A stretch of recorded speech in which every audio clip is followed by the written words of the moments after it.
La noche que espesa sobre el estrecho de Iron Bottom Sound. Es November de 1942, y la oscuridad país absoluta, como si el Pacífico hubiera apagado todas sus luces para presenciar, en silencio, el próximo choque de acero y fuego. A bordo del Destructor Japonés y un army, el air a combustible, sal y tensión acumulada. Los hombres trabajan sin habla, moviéndose con precisión entrenada, pero con la mirada clavada en la negrura que los rodea. Saben que están entrando en aguas donde demasiados barcos yadumen en el fondo. Los motores vibran bajo la cubierta. Las olas golpean suavemente contra el casco. Nada se ve. Nada se escucha. Solo la certeza de que el enemigo está en alguna parte. A varios kilómetros de distancia, en la sombra, siluetas gigantescas avanzan con calma casi inhumana. Son los acorazados estadounidenses Washington y South Dakota, avanzando como montañas en movimiento. Sus puentes permanecen apagados, ocultos. Pero dentro, hombres observan pantallas verdes que dibujan puntos luminosos donde los japoneses o no imaginan peligro. En 7 minutos, aquella quietud romperá para siempre la idea de que la noche pertenece a Japón. Y esa historia comienza con el mundo acercándose a su punto de quiebra. A finales de 1942, el Pacífico experimentaba un giro lento pero decisivo. Durante meses, la guerra naval se había librado casi como en otro siglo. Avistamientos visuales, señales con lámparas, torpedos lanzados desde la oscuridad, comandantes que confiaban más en sus ojos que en cualquier instrumento. Japón dominaba ese escenario. Desde el inicio de la guerra, sus destructores y cruceros habían demostrado una habilidad asombrosa para combatir de noche, moviéndose con precisión entre sombras y coordinando ataques que sorprendían incluso a marineros veteranos. Pero ese dominio estaba a punto de enfrentar su primera prueba verdadera, porque en el otro lado del mar, la Marina de los Estados Unidos estaba aprendiendo a pelear una guerra distinta, una guerra guiada no por la vista sino por señales invisibles. El escenario era Guadalcanal. Desde agosto de 1942, una isla cubierta de selva y barro se había convertido en el centro de una batalla estratégica que ninguno de los dos imperios podía permitirse perder. En ella se levantaba la pista de Henderson Field, una franja de tierra que permitía a los estadounidenses enviar aviones que amenazaban las rutas de suministro japonesas. Y para Japón, mantener viva la capacidad de reforzar a sus tropas en la isla implicaba lanzar convoys nocturnos conocidos como el Expreso de Tokio. Cada noche, destructores japoneses corrían a toda velocidad por el estrecho, descargaban tropas y suministros, y se retiraban antes del amenaza. La operación era rápida, precisa y, durante meses, casi intocable. Los estadounidenses intentaron frenarlos con sus propios cruceros y destructores, pero las primeras grandes batallas nocturnas, como Savo Island y Tazafaronga, terminaron con resultados desastrosos para ellos. La razón era simple. Japón era, en ese momento, el maestro indiscutible del combate nocturno. Los marineros japoneses entrenaban para ver y actuar en la oscuridad con una familiaridad que bordaba lo instintivo. Sus proyectos, sus procedimientos, incluso la preparación mental, estaban diseñados para convertir la noche en una aliada. Y además, tenían una carta decisiva, el torpedo tipo 93, conocido luego como el Long Lance. Rápido, de largo alcance y extremadamente destructivo. Pero mientras, Japón confiaba en su experiencia y su arma secreta, la US Navy comenzaba a integrar algo completamente nuevo, el radar SG, más preciso, más estable y con más alcance que los modelos anteriores, era capaz de detectar barcos enemigos incluso en la oscuridad total o tras una cortina de lluvia. Y aunque no se dominaba su uso táctico, las tripulaciones estaban aprendiendo rápidamente. Cada enfrentamiento aportaba una lección, a menudo pagada en metal retorcido y vidas perdidas. Para November de 1942, esa evolución estaba dando frutos. La legada del almirante Willis Ely, un experto en artillería y uno de los líderes estadounidenses más familiarizados con el radar, marcó un punto de inflexión. A diferencia de otros comandantes que aún desconfiaban de la tecnología, le entendía que el radar no era solo una herramienta, era un nuevo lenguaje de guerra. Su tarea era simple y brutal: detener a la fuerza de bombardeo japonesa que intentaba destruir Henderson Field una vez más, y con ello corta de raíz la resistencia estadounidense en Guadalcanal. Japón también sabía que el tiempo se agotaba. El vicealmirante Nobutake Kondo recibió la orden de romper la defensa estadounidense y completar la misión que follow días antes. Su fuerza incluía cruceros pesados, destructores y un buque insignia imponente, el Atego. Era una formación diseñada para aplastar resistencia y abrir paso al bombardeo. Pero ignoraban un elemento crucial: un acorazado estadounidense equipado con el radar más avanzado del teatro de guerra y los estaba buscando. Mientras ambos bandos se preparaban, la noche del 14 al 15 de noviembre se convirtió en un tablero de estrategia invisible. En un lado, Japón repetía una fórmula en la que siempre había confiado. En el otro, Estados Unidos apostaba por una tecnología que apenas comenzaba a mostrar su verdadero poder. Y esa tensión, la colisión entre tradición y modernidad, avanzaba hacia un punto crítico, porque mientras los japoneses se internaban con sigilo en el estrecho, las pantallas del Washington empezaban a mostrar señales que cambiarían el destino de la noche. La noche avanzaba con un silencio que parecía interminable, pero bajo esa calma se acumulaban decisiones, eras y expectativas que llevarían a ambos bandos a un choque inevitable. La fuerza de bombardeo japonesa, bajo el mando del vicealmirante Nobutake Kondo, había recibido la orden de destruir Henderson Field de una vez por todas. La planificación asumía que, como en tantas otras noches, la supremacía japonesa en combate nocturno garantizaría el éxito. Después de todo, durante meses habían demostrado que los estadounidenses no podían igualar su coordinación, ni su velocidad, ni su dominio de los torpedos. La formación japonesa estaba construida con lógica y tradición. Cruceros pesados como el Atego y el Takao lidraban la fuerza, acompañados por el crucero ligero Nagara y varios destructores experimentados. Eran buques que ya habían probado su eficacia y cuya tripulación había sobrevivido a múltiples batallas. Sin embargo, el tiempo y la confianza absoluta en su doctrina los hicieron vulnerables a algo que aún no comprendían por completo: la guerra electrónica. El vicealmirante Kondo esperaba enfrentar cruceros o destructores estadounidenses. Lo que no esperaba era encontrarse con el acorazado Washington, equipado con una tecnología que, aunque invisible a simple vista, era capaz de rastrear un barco a decenas de kilómetros en la oscuridad más completa. Kondo sabía que estaba introduciendo nuevos radars, pero no imaginaba su precisión real. Tampoco sabía cuán rápido podían guiar los acorazados estadounidenses su artillería principal usando esos impulsos eléctricos convertidos en señales luminosas sobre una pantalla. En el lado estadounidense, la tensión era igual de palpable, aunque diferente. La marina había sufrido golpes devastadores en los meses anteriores. La pérdida de barcos, la confusión táctica y la necesidad de improvisar habían obligado a sus comandantes a repensar cada procedimiento.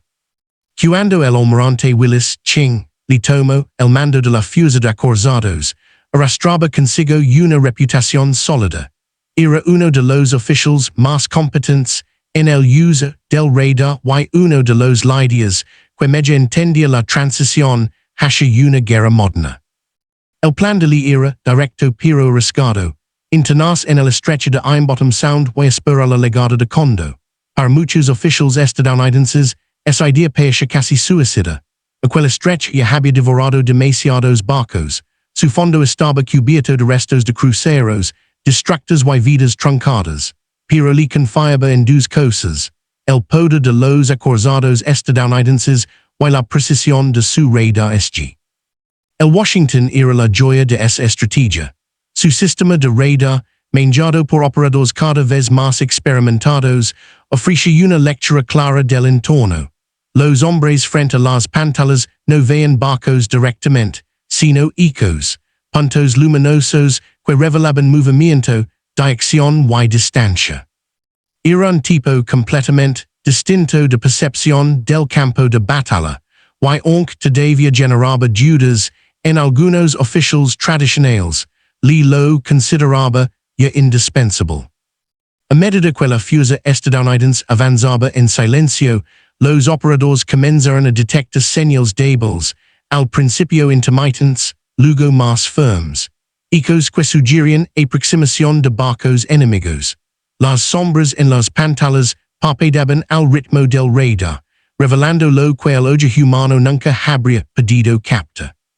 Mientras tanto, los japoneses continuaban su aproximación sin imaginar que cada uno de sus movimientos quedaba trazado en tiempo real por los estadounidenses. Paralelos, la noche seguía siendo su aliada. Y hasta ese momento, no había motivo para dudarlo. Pero la realidad era distinta. Sin saberlo, estaban navegando hacia un enemigo que los veía antes de que ellos pudieran siquiera sospecharlo. Se acercaban, metro a metro, al punto donde la historia cambiaría. La oscuridad sobre el estrecho era la misma de siempre, espesa y antigua, pero ahora ocultaba una nueva forma de ver y matar. Una forma que haría que aquellos 7 minutos previos al primer disparo definieran el destino de toda una doctrina naval. Y en lo profundo del puente del Washington, los ecos en las pantallas comenzaban a transformarse en claridad táctica. El enemigo estaba allí, y los estadounidenses ya lo sabían. El ángulo humano, hombres en la oscuridad. Para los marineros de ambos bandos, la noche no era solo un entorno táctico, era una presencia viva, una campaña impredecible. En aquella noche de noviembre de 1942, cada hombre que se encontraba a bordo de los barcos americanos y japoneses levaba encima el peso de semanas de tensión, falta de sueño y pérdidas acumuladas. No había combate en el Pacífico que no empezara por un pulso emocional. En los destructores japoneses, la atmósfera era una mezcla de determinación y fatalismo. Muchos marineros habían visto compañeros desaparecer en batallas previas o eran conscientes de que Ironbottom Sound había cobrado ya demasiadas vidas. Algunos murmuraban breves oraciones, otros repetían movimientos mecánicos, como si la rutina fuera un amuleto. Cada torpedista sabía que la eficacia de sus armas dependía tanto de su precisión como de su serenidad. Y cada oficial sabía que la línea entre éxito y tragedia podía medirse en segundos. En el Washington, la situación emocional era distinta, pero igual de intensa. La tripulación era joven, muchos aún no habían cumplido 20 años. La idea de enfrentarse a la temida noche japonesa generaba un silencio particular, más profundo incluso que el del mar que los rodeaba. La mayoría no veía nada más allá de los límites de su barco, solo la negrura absoluta. Pero confiaban en algo nuevo, algo que sus ojos no podían comprender. El radar. El contraste humano entre ambos bandos era evidente. Los japoneses confiaban en su entrenamiento sensorial. Los estadounidenses confiaban en una máquina. Y sin embargo, las emociones eran las mismas. Miedo controlado, concentración extrema y la aceptación silenciosa de que, en la próxima hora, sus vidas podrían pender de una explosión. Aquella noche no era solo un duelo tecnológico. Era un enfrentamiento entre miles de mentes humanas, luchando contra la incertidumbre, la oscuridad y su propia vulnerabilidad. La tensión emocional sostenía a cada hombre mientras la tensión táctica comenzaba a definir sus destinos. El ángulo tecnológico, la visión inesperada del radar. El radar estadounidense era más que un instrumento. Era una ruptura con siglos de tradición naval. Por primera vez en la historia, un barco podía ver a través de la oscuridad sin revelar su posición. A diferencia de los modelos previos, que ofrecen señales poco precisas y fácilmente confundibles, el SG generaba ecos nítidos capaces de distinguir un barco incluso a gran distancia. Los japoneses, por su parte, dependían casi exclusivamente del ojo humano y de la comunicación por señales. Sus oficiales observaban el horizonte con binóculos entrenados para detectar cualquier destello o silueta. En noches de luna, esa habilidad era letal.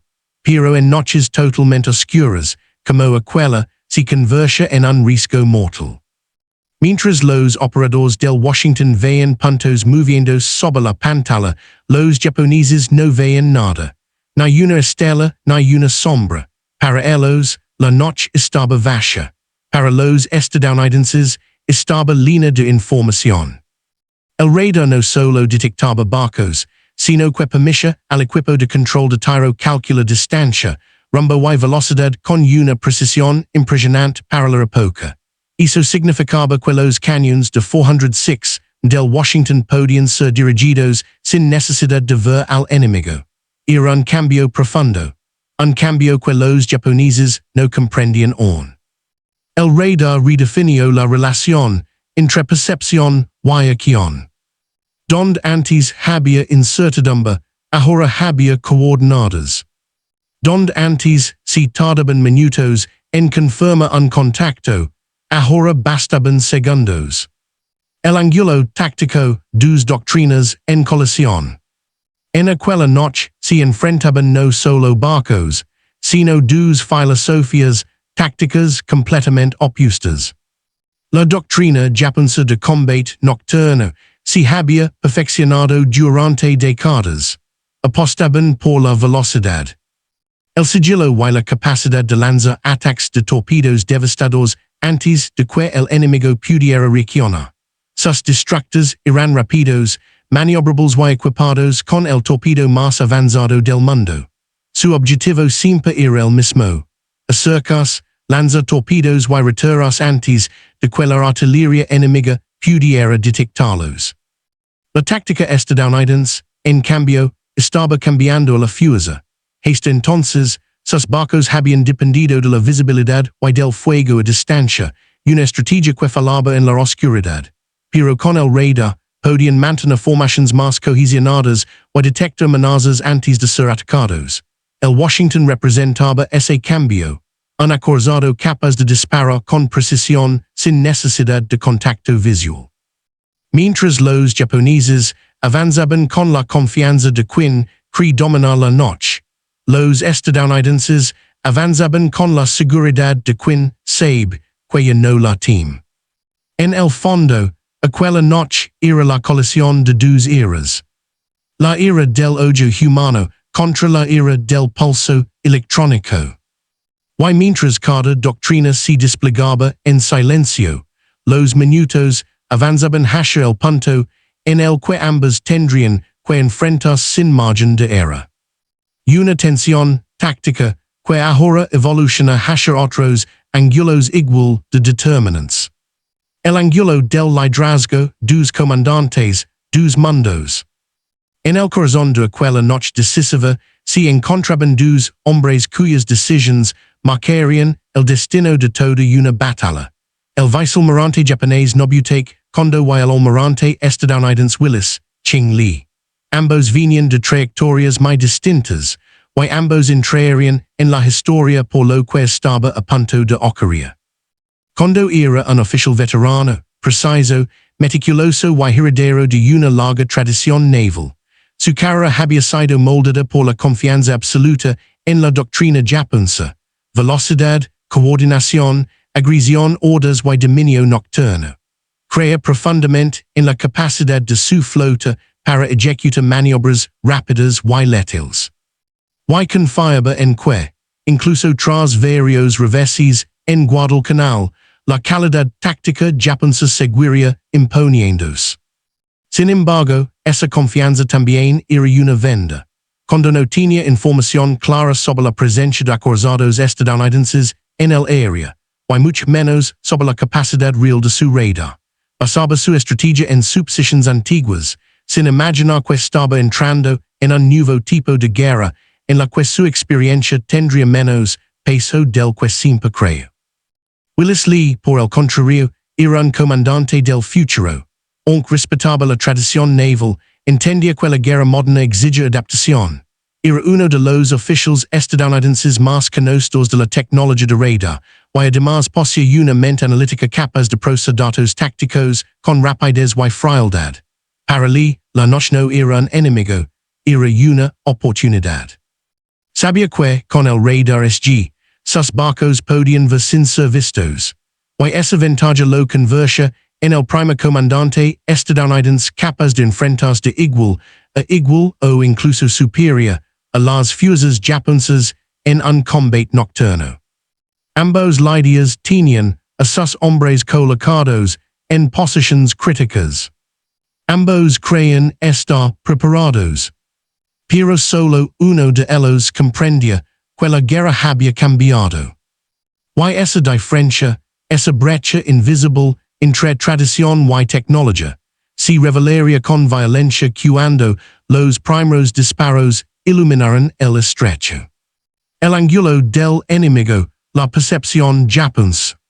Para entender la magnitud del choque que se avecinaba, es necesario mirar a través de los ojos de los oficiales japoneses aquella noche. Ellos no eran imprudentes ni subestimaban al enemigo por arrogancia baja. Su confianza provenía de resultados concretos. Durante los primeros meses de guerra, sus destructores habían superado repetidamente a fuerzas estadounidenses que parecían incapaces de responder con eficacia.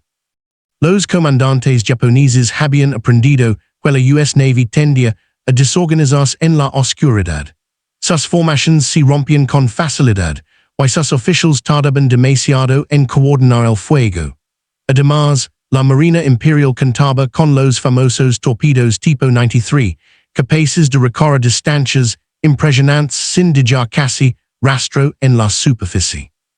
Para los japoneses, la noche era un reino conquistado, un terreno donde sus habilidades brillaban y donde podían compensar la abrumadora ventaja industrial estadounidense.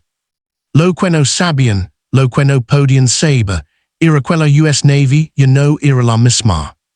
Veían a los estadounidenses como los de Savo Island, como los de Tasfaronga, como los que abrían fuego tarde y de manera confusa. Asumían que otro enfrentamiento nocturno sería otra victoria rápida. Esta creencia se reforzaba por la falta de inteligencia precisa. Los japoneses tenían información limitada sobre los modelos de radar estadounidenses y ninguna comprensión clara de su alcance real. Por eso, cuando avanzaban por el estrecho aquella noche, lo hacían con la seguridad de quien cree que la oscuridad lo protege.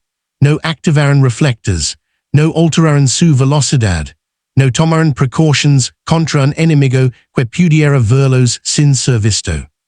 En su percepción, Estados Unidos seguía vagando a ciegas en la noche. En la realidad, Estados Unidos los tenía plenamente iluminados, en silencio. El ángulo moral y operational, la carga de la decisión. Cada combate naval lleva una carga moral que los historiadores suelen pasar por alto.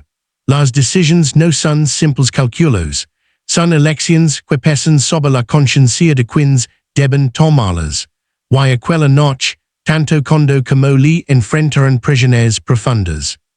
Para Japón, la destrucción de Henderson Field era una cuestión de supervivencia. Las tropas en Guadalcanal estaban exhaustas, hambrientas y aisladas. Cada día que Henderson seguía operativo significaba bombardeos sobre las rutas del expreso de Tokio. Por tanto, Kondo no podía retirar sin intentarlo. la moral japonesa exigeración, incluso a riesgo de perder barcos. Para Estados Unidos, la defensa de Guadalcanal era un punto de inflexión estratégico. Perderla significaría retroceder meses. Por eso, li sabía que debía detener a cuando sin margen de error. No podía fallar. No podía improvisar. Tenía que confiar en un sistema de combate que aún era joven. Y en medio de ambas prisiones se encontraba el hecho más duro. Cada decisión implicaba vidas. Cada orden, cada giro, cada silencio en el puente podía significar la muerte de decenas de hombres. Los estadounidenses enfrentaban un dilema moral nuevo. Usar un radar para golpear a un enemigo que aún no sabía que estaba siendo observado. Era una ventaja decisiva, pero también una realidad fría de la guerra moderna. El primer golpe sería devastador. Los japoneses, por su parte, enfrentaban el choque moral opuesto. Avanzar creyendo preparados, sin saber que su doctrina estaba a punto de fallar por primera vez. En esa tensión humana, tecnológica, táctica y moral. Avanzaron ambos bandos. Hasta el momento en que la batalla dejaría de ser potencial, y se convertiría en un estallido inevitable. Y ese estallido llegaría con el clímax de la historia. La medianoche se acercaba cuando el acorazado Washington comenzó a recibir ecos más claros en su radar SG. En la sala de control de tiro, la pantalla mostraba pequeños puntos verdes moviéndose en patrones que no podían confundirse con fenómenos climáticos. Eran barcos, varios, y se acercaban desde el noroeste, entrando lentamente en el estrecho de Iron Bottom Sound. Willis Lee observaba en silencio. No gritaba. No mostraba emoción. Solo analizaba los datos mientras sus operadores ajustaban la ganancia para obtener un contacto más nítido. A las 23:00 horas, la situación era inequívoca. La fuerza de bombardeo japonesa avanzaba sin saber que cada uno de sus barcos estaba siendo registrado con precisión matemática. Los ecos crecían, moviéndose a velocidades que coincidían con destructores y cruceros. Era la primera gran batalla nocturna en la que un acorazado estadounidense poseía una percepción perfecta de un enemigo que seguía sin ver absolutamente nada. Los japoneses, por su parte, continuaban navegando con confianza. No detectaban señales visuales y no había humo ni destellos que sugirieran presencia enemiga. Su formación estaba en orden, con destructores de avanzada, cruceros pesados al centro y el buque insignia de condo más atrás. En la oscuridad más profunda, avanzaban sin alterar rumbo. Pero el Washington lo veía todo. Los operadores indicaron la distancia, 18 metros. Luego 17.5. Luego 17. Para los estadounidenses, la batalla había comenzado, aunque no se había disparado un solo proyectil. Willis Lee sabía que tenía una oportunidad única. La visibilidad era nula para ambos bandos, pero el radar le daba una ventaja absoluta. Tenía que esperar el momento adecuado, no demasiado pronto, para no revelar su posición, pero tampoco demasiado tarde, cuando los torpedos japoneses pudieran acercarse a distancia de lanzamiento. La cuenta regresiva era invisible, pero cada segundo marcaba un paso hacia el choque decisivo. En el destructor japonés Ayanami, la tensión era diferente. Se preparaban para un posible encuentro, pero seguían confiando en sus sentidos. El oficial de guardia escudriñaba la noche intentando captar un reflejo o un sonido. Nada. Solo mar y viento. Pero lentamente, imperceptiblemente, algo comenzaba a cambiar. Un ruido lejano. Un rumor grave que parecía venir del sur. Una vibración en el agua. Algunos marineros lo notaron, pero sin poder identificarlo. Era el sonido de dos acorzados acercandos. A las 23:14, el radar estadounidense detectó un cambio. Los ecos se alineaban en forma de columna, moviéndose más cerca unos de otros. Era una señal clara de que la fuerza japonesa estaba adoptando una formación de ataque. Lo sabía. Si los japoneses llevaban sus destructores para lanzar torpedos, el peligro sería enorme. La distancia seguía bajando. 16 metros. 15.5. 15. El resumen táctico estaba claro. Los estadounidenses lo veían todo.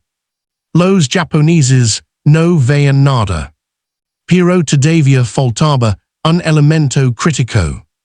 El acorazado South Dakota comenzó a experimentar problemas eléctricos. Sus paneles fallaban, las luces internas parpadeaban, y varios sistemas de comunicación quedaron fuera de servicio. En un combate nocturno, perder electrónica significaba ser vulnerable. Y aunque no lo sabían aún, esas fallas influirían en lo que estaba a punto de ocurrir. En el Washington, sin embargo, todo funcionaba con precisión. Los operadores marcaban distancias, velocidades y rumbos mientras los artilleros preparaban los cañones principales. Los enormes tubos de 406 majistaban sus ángulos con la frialdad de una máquina perfectamente calibrada. A las 23:20, el primer contacto claro de identificación apareció en la pantalla. Un crucero japonés, probablemente el Ayanami o el Nagara. Un blanco legítimo. Una amenaza real. Los japoneses seguían sin sospechar. Entre las 23:20 y las 23:25 se produjo el periodo crítico de la batalla.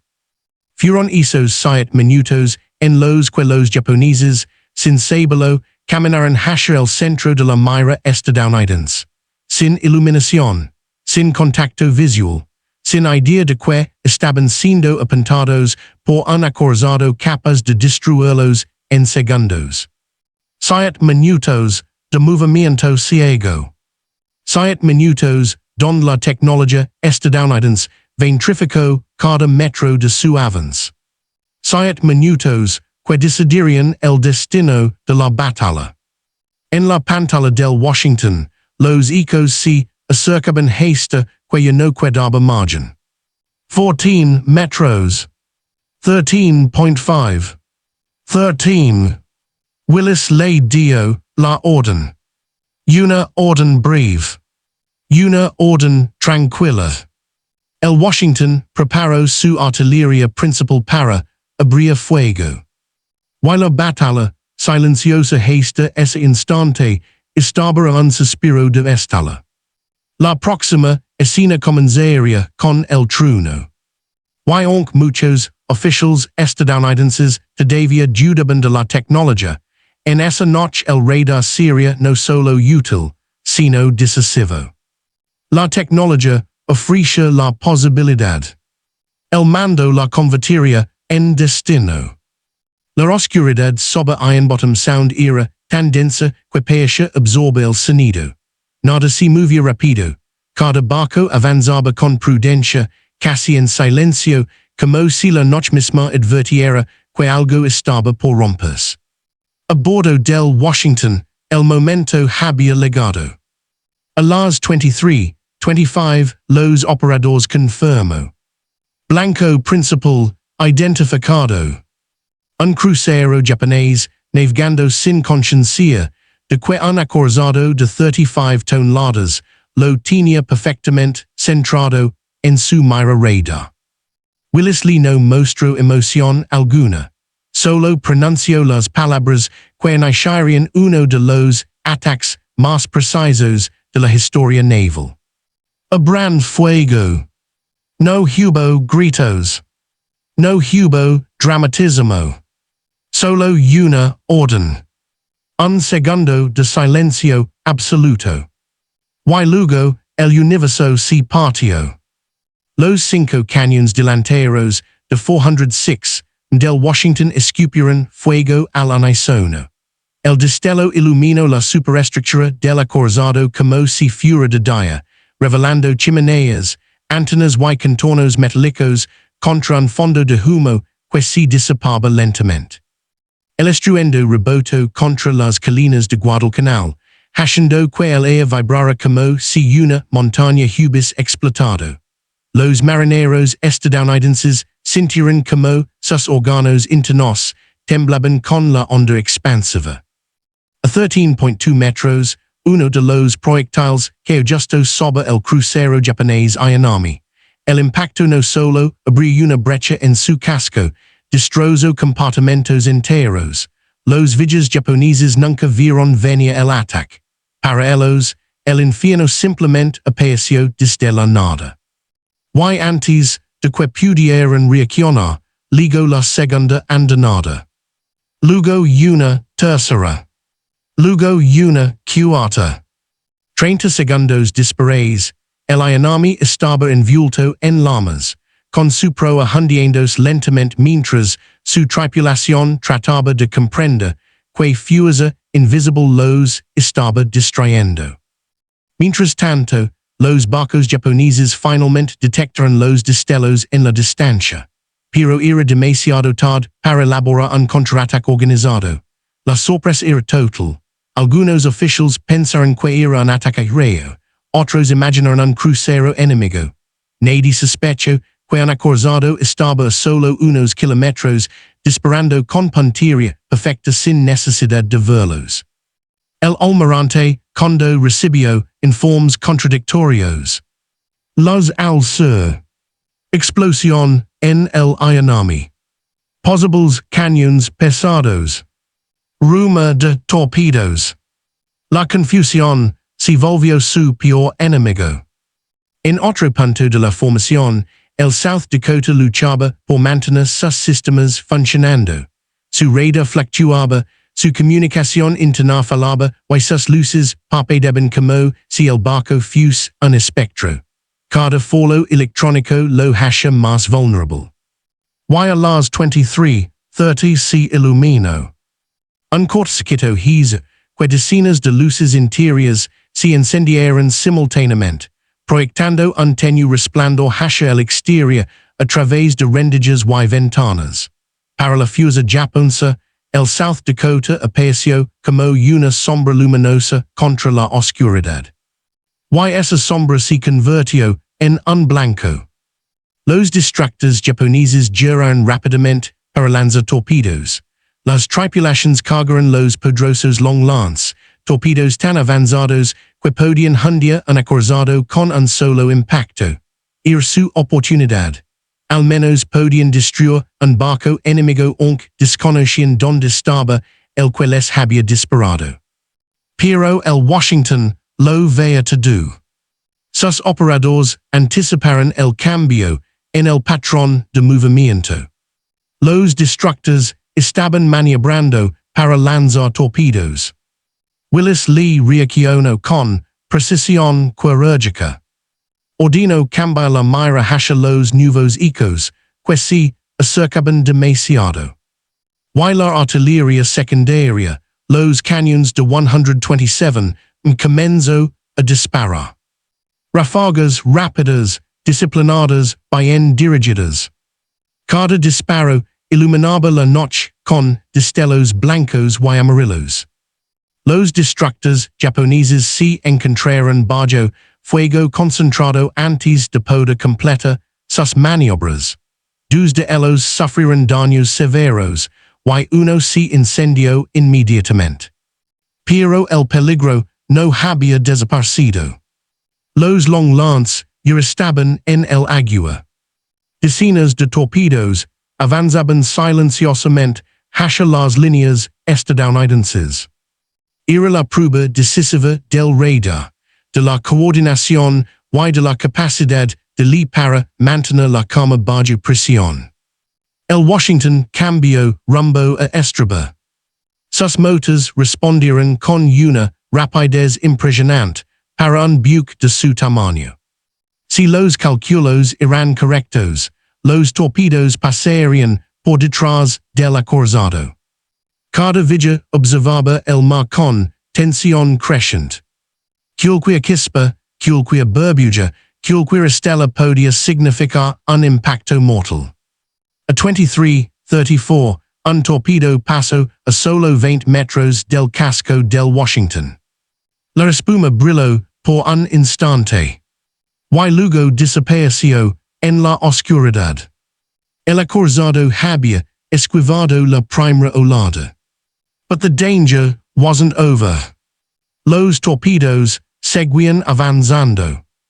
Más destructores japoneses intentaban acercarse. Y al mismo tiempo, el South Dakota, ahora completamente expuesto, estaba a punto de recibir la peor parte de la batalla.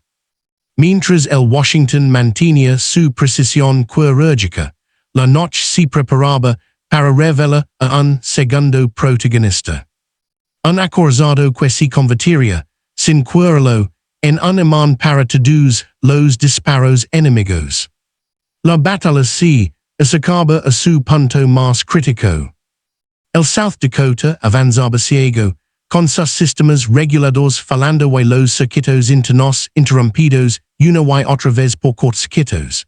Era como si una mano invisible tirara de sus cables, apagando instrumentos, borrando comunicaciones y dejando a la tripulación atrapada entre el ruido metálico de la maquinaria y un silencio táctico peligroso.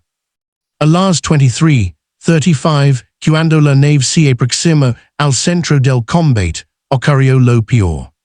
Se encendió nuevamente. Una serie de chispazos iluminó sus mástiles. Las luces internas se reflejaron en las superficies metálicas.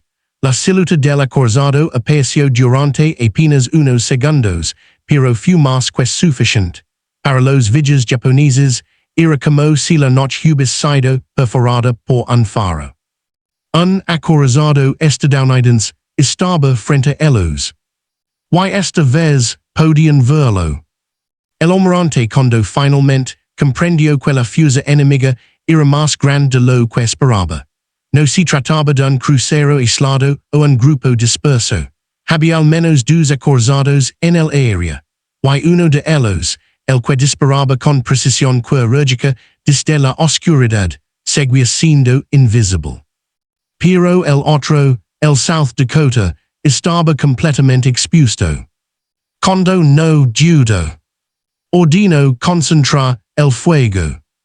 Los cruceros pesados Atago y Taco giran rápidamente sus torretas principales. Los destructores cercanos ajustaron curso para cubrir el ángulo de aproximación. Incluso los barcos, que aún no localizaban con claridad al enemigo dirigieron sus miras hacia la única sombra visible. A las 23:36, el cielo se abrió. En segundos, más de 20 proyectos japoneses iluminaron el mar. Sus haces cortaron la oscuridad como cuchillos de luz.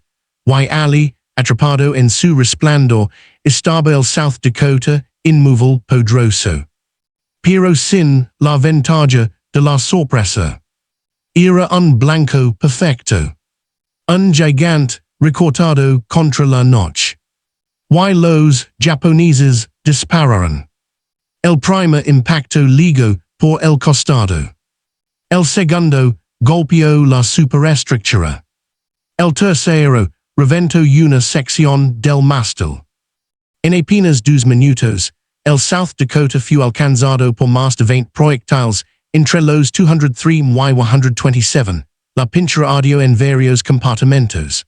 Las escuelas volaron por cúbitas interiores, cortando cables y tuberías.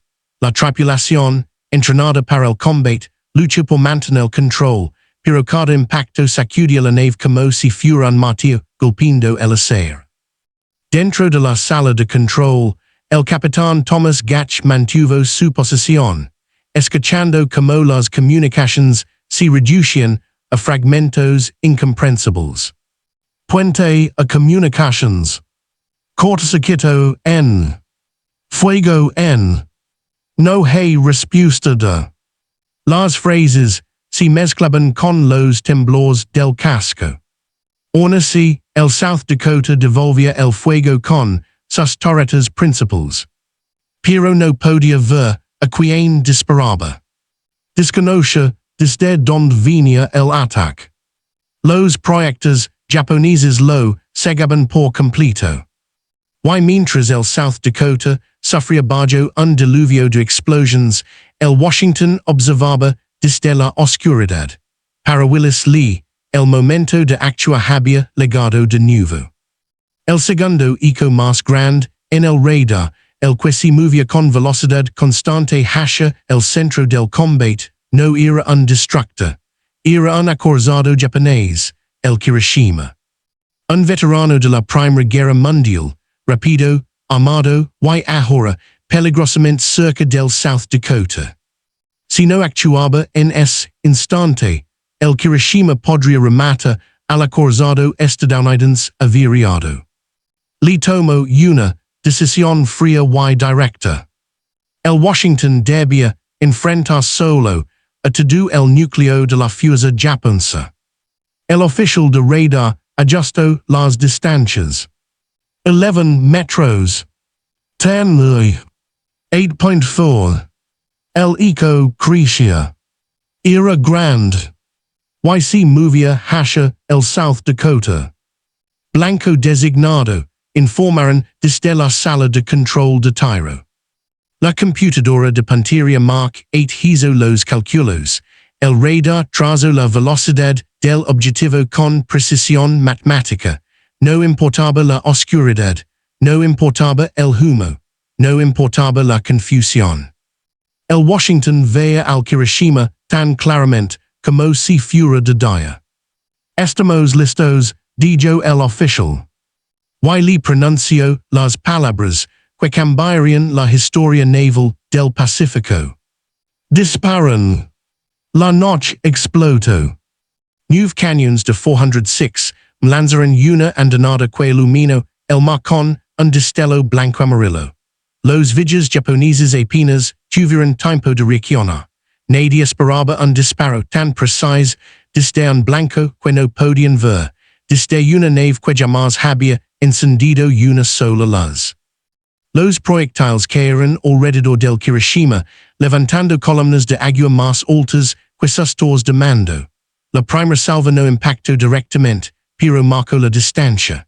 El segundo disparo fue corregido, 2 pequeños ajustes en la velocidad, uno en el rumbo, y la máquina de guerra estadounidense se alineó perfectamente. La segunda andanada fue catastrófica. Un proyectil penetró el casco del Hiroshima justo por debajo de la línea de flotación. Otro atravesó la superestructura, distrayendo sistemas vitales. Un tercero instaló cerca de la sala de máquinas. El acorazado japonés comenzó a perder el control. La tripulación japonesa se movía entre humo, fuego, tuberías rotas y órdenes desesperadas. El Hiroshima, aún en combate, intentaba devolver fuego, pero cada cálculo de distancia era erróneo. Disparaban hacia donde creían que estaba su enemigo. Pero el enemigo estaba en otra parte. Invisible. Imparable. El Washington estaba ejecutando una de las demostraciones más letales de poder naval jamás registradas. Y lo peor aún estaba por llegar para el Hiroshima, cuya situación se deterioraba minuto a minuto. La batalla había cruzado el umbral sin retorno. El Hiroshima se tambaleaba como un animal herido, su estructura interna agrietada por los impactos del Washington. A bordo, los oficiales trataban de recuperar el control, pero cada intento era inútil. Los incendios se extendían a través de los compartimentos, consumiendo cables, aislantes, tuberías y munición almacenada. El calor dentro del casco japonés se volvía insoportable, y la inclinación del barco comenzaba a aumentar peligrosamente hacia estribor. A las 23:52, el Washington lanzó otra andanada. Sus proyectiles, atravesando la noche como meteoros, golpearon el Hiroshima con precisión brutal. uno de ellos impacto en la zona cercana al timón, distrayéndolo por completo. Con esa explosión, el acorazado japonés perdió su capacidad de maniobra. Quedó atrapado en un giro lento, condenado a avanzar en círculos mientras ardía. Las tropas japonesas, que pocas horas antes habían navegado con confianza hacia Guadalcanal, ahora vivían el caos absoluto. El humo llenaba los pasillos. El metal crujía con cada explosión interna. Algunos compartimentos se inundaban rápidamente. Otros se convertían en hornos, cerrados por mamparos deformados. El Kirishima todavía disparaba algunas de sus torretas, pero ya no era un acorazado combatiendo. Era un barco en agonía. El South Dakota, por su parte, se alejaba lentamente de la línea de fuego, envuelto en humo y con la superestructura destrozada. Tenía múltiples incendios menores, daños eléctricos severos, su radar prácticamente inutilizado y varias heridas abiertas en su casco. Sin embargo, estaba vivo. Los japoneses creyeron haberlo dejado al borde del hundimiento, pero lo cierto es que el acorazado estadounidense aún mantenía su flotabilidad y su potencia mecánica. La tripulación trabajó sin descanso para controlar los fuegos y aislar los circuitos destruidos. Su capacidad de supervivencia había sorprendido incluso a la propia marina estadounidense. Y mientras el South Dakota se retiraba para evitar más daños, el Washington quedaba como único contendiente en la oscuridad. Willis Lee, aún sin ser visto por los japoneses, decidió no presionar más el ataque. Los longlances seguían siendo una amenaza mortal. Si los destructores japoneses intentaban un contraataque desesperado, un solo torpedo podría aniquilar al acorazado. La misión principal ya estaba cumplida: salvar al South Dakota y destruir la fuerza de choque enemiga. En ese momento, Lee ordenó reducir fuego y replegarse lentamente hacia el sur. El mar alrededor del Washington quedó nuevamente en silencio. Pero del otro lado, los japoneses continuaban viviendo su tragedia. Entre la tripulación del Kirishima, el almirante Kondo comprendía que la batalla estaba perdida. El barco estaba condenado. Lo que no comprendía aún era qué tipo de enemigo había logrado golpearlo con semejante precisión en completa oscuridad. En los informes que circularían más tarde, muchos oficiales japoneses insistieron en que el Kirishima había sido atacado por varios acorazados.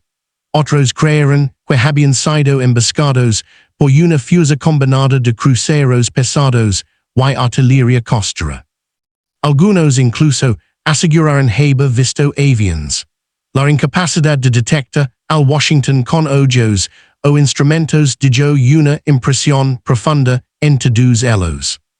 Nada podía explicar la rapidez y la exactitud de los impactos estadounidenses. Nada excepto una palabra que aún no comprendían del todo: radar. A las 02:00 de la madrugada del 15 de noviembre, con el barco escorando severamente, el comandante del Kirishima dio la orden final de abandonar la nave.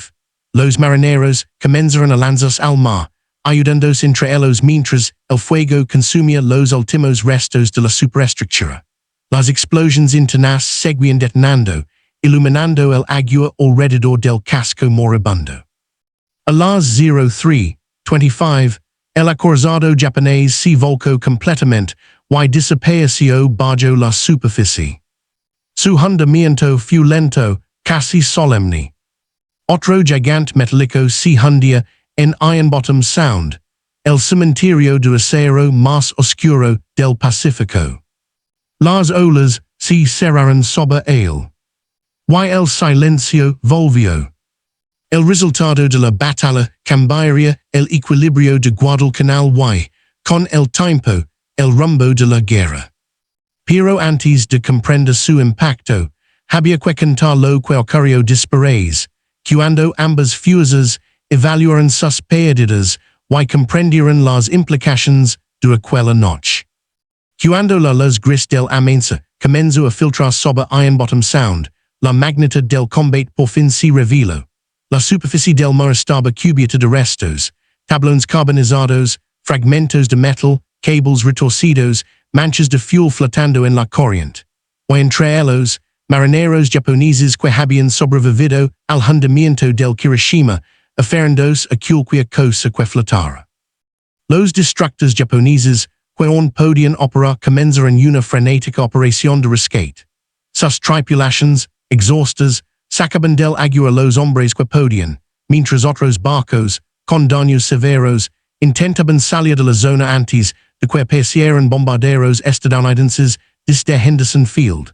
El mando japonés sabía que no podían arriscar más unidades en aquel mar que ya había tragado demasiados cascos. En Tokio, las primeras noticias que llegaron fueron confusas. Reports iniciales hablaban de haber enfrentado múltiples acorazados estadounidenses. Otros mencionaban que las pérdidas enemigas habían sido enormes.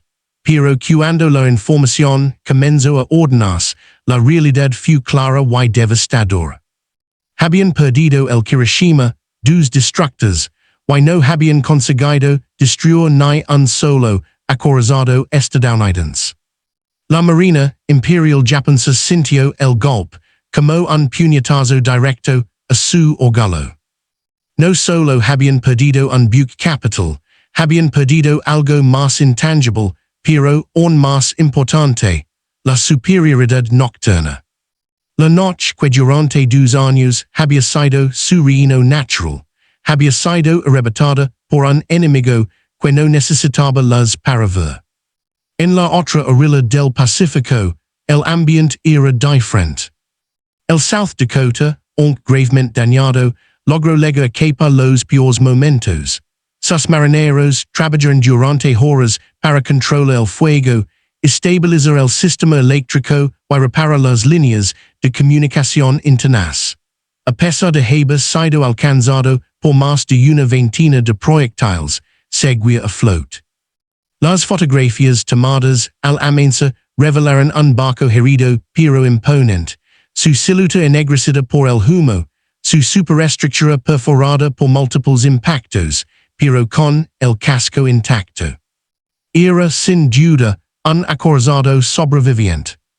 El Washington fue recibido casi como un mito.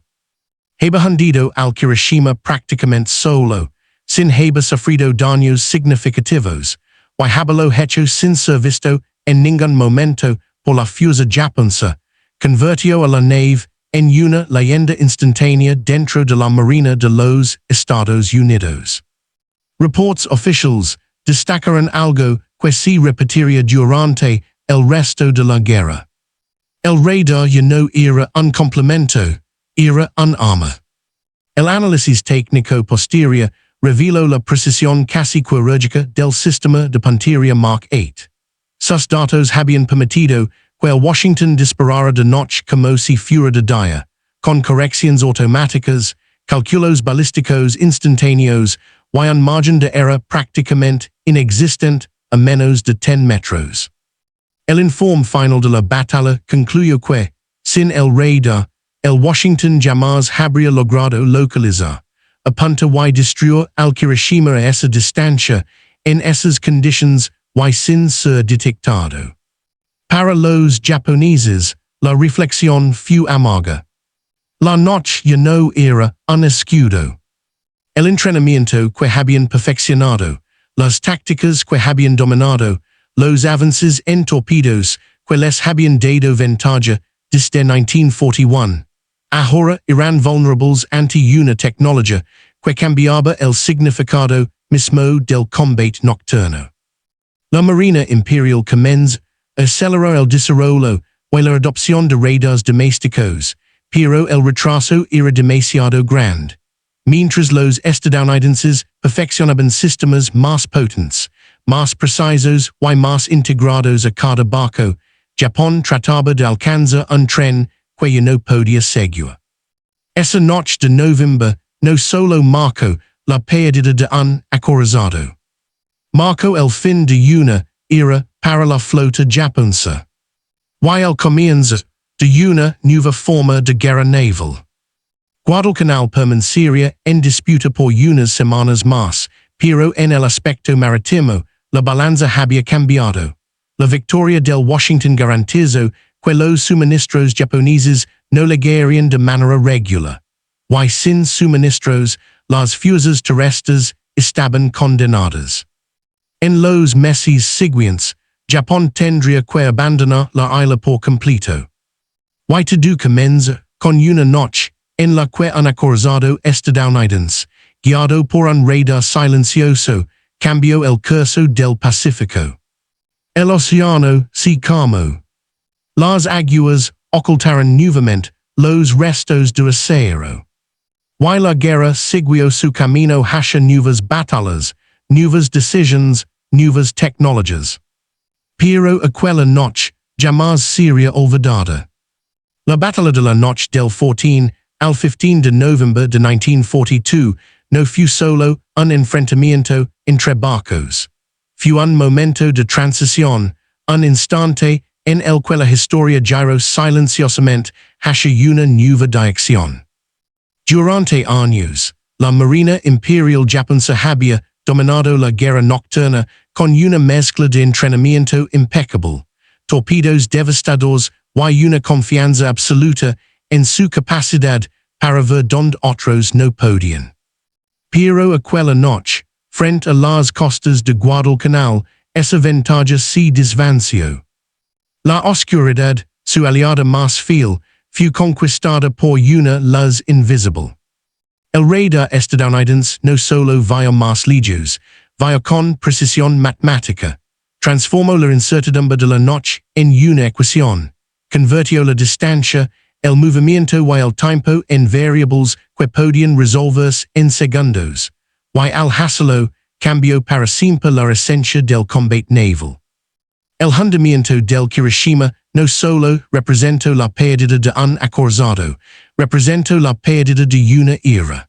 A partir de ese momento, la guerra en el Pacífico sería un conflicto dominado por la información. La tecnología y la capacidad de anticipación. Cada batalla posterior, desde las Salamones de Filipinas, se libraría bajo la sombra de esa nueva realidad. Para los hombres que vivieron aquella noche, el recuerdo no fue una lección abstracta, fue una experiencia grabada en los oídos, en los ojos, en la piel. El estruendo de los cañones, el destello de los impactos, el olor del acero ardiente, el crujido del metal torcido, todo formó parte de una verdad simple y brutal. La guerra había cambiado, y ellos habían sido testigos de ese cambio.